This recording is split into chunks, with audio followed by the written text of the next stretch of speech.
Dear student, welcome to my YouTube channel. सभी student channel को like व subscribe करें, अधिक से अधिक अपने फ्रेंडों में शेयर करें। आज के सेशन में NCERT 10th class math chapter number 7 coordinate geometry के इंट्रोडक्शन को समझेंगे। चलो आइए समझते हैं। कोऑर्डिनेट किसे कहते हैं उसको समझते हैं। To denote position of a point on graph is called coordinate. हमें ये ग्राफ बनाया है, इसका जो सेंटर वो है जिसके कोऑर्डिनेट हमारे 0,0 होते हैं। ये हमारा एक्स एक्सिस है।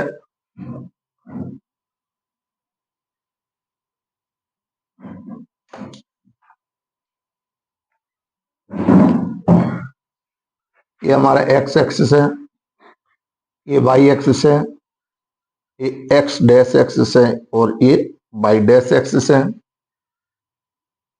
एक्स एक्सिस की ओर जो पॉइंट लिए जाते हैं पॉजिटिव लिए जाते हैं, जैसे 1 2 3 4। एक्स डैश एक्सिस की ओर पॉइंट होते हैं जो माइनस में होते हैं, -1 -2 -3 -4। इसी तरीके से वाई एक्सिस की ओर पॉइंट पॉजिटिव होते हैं 1 2 3 4। इसी तरीके से वाई डैश एक्सिस की ओर पॉइंट हमारा नेगेटिव होते हैं -1 -2 -3 -4। इसमें 4 क्वाड्रेंट होते हैं, जिसको first quadrant, second quadrant, third quadrant और फोर्थ क्वाड्रेंट कहते हैं। फर्स्ट क्वाड्रेंट में एक्स और वाई की वैल्यू पॉजिटिव होती है।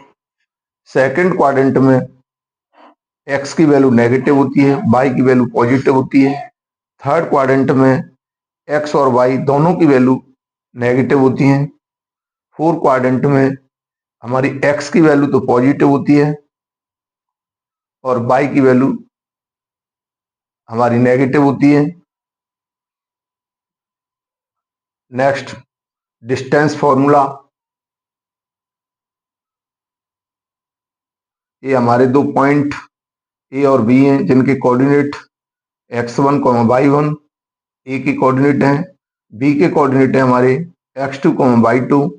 तो इन दोनों के बीच की जो डिस्टेंस निकालेंगे उसको हम ए बी कहेंगे। A B equal to root bracket start x2 minus x1 का whole square plus y2 minus y1 का होल स्क्वायर। इस फॉर्मूले से हम दो पॉइंटों के बीच की दूरी आसानी से निकाल सकते हैं। अगला point, coordinate of origin. Origin हम सेंटर को कहते हैं जिसके कोऑर्डिनेट हमारे 0,0 होते हैं। अगला point, if A C equal to A B plus B सी।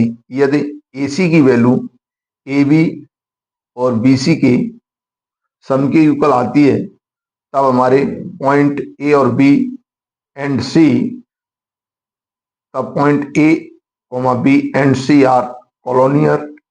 तो ऐसे पॉइंट हमारे कॉलोनियर हो जाएंगे। आइसोसेल्स ट्राइंगल, ऐसा ट्राइंगल जिसकी टू साइड आर इक्वल होती हैं तो हम उसको आइसोसेल ट्राइंगल कहते हैं।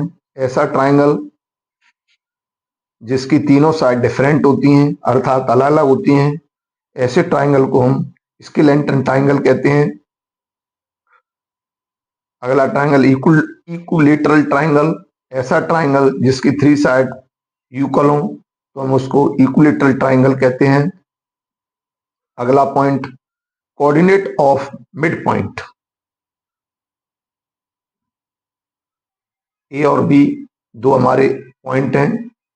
ए की कोऑर्डिनेट x1, y1 है, बी की कोऑर्डिनेट x2, y2 है और ए और बी के बीच में कोई पॉइंट हमने पी लिया है मिड में, तो जिसके कोऑर्डिनेट हम निकालेंगे उसको निकालने का फॉर्मूला ये होता है x equal to x1 plus x2 upon 2,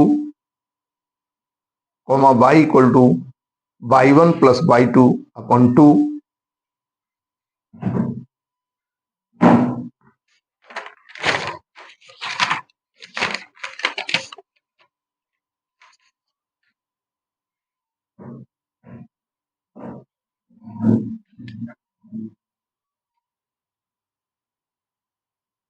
section formula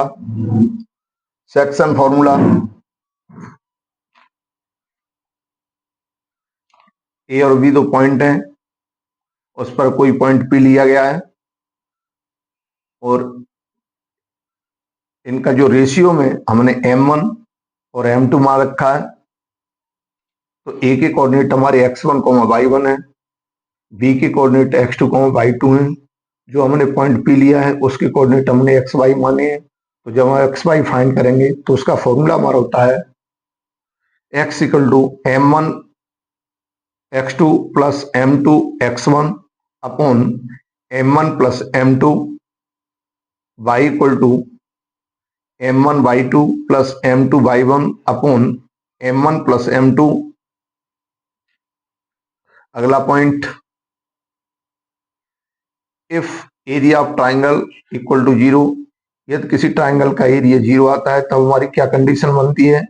the triangle can not be form, हमारा ट्राइंगल नहीं बनेगा। क्यों नहीं बनेगा? Because there points are, 3 points are straight line, क्योंकि ये जो तीनों पॉइंट हम वो एक सीधी रेखा में होंगे, स्ट्रेट लाइन में होंगे, इसलिए हमारा ट्राइंगल फॉर्म्ड नहीं होगा। Equi distance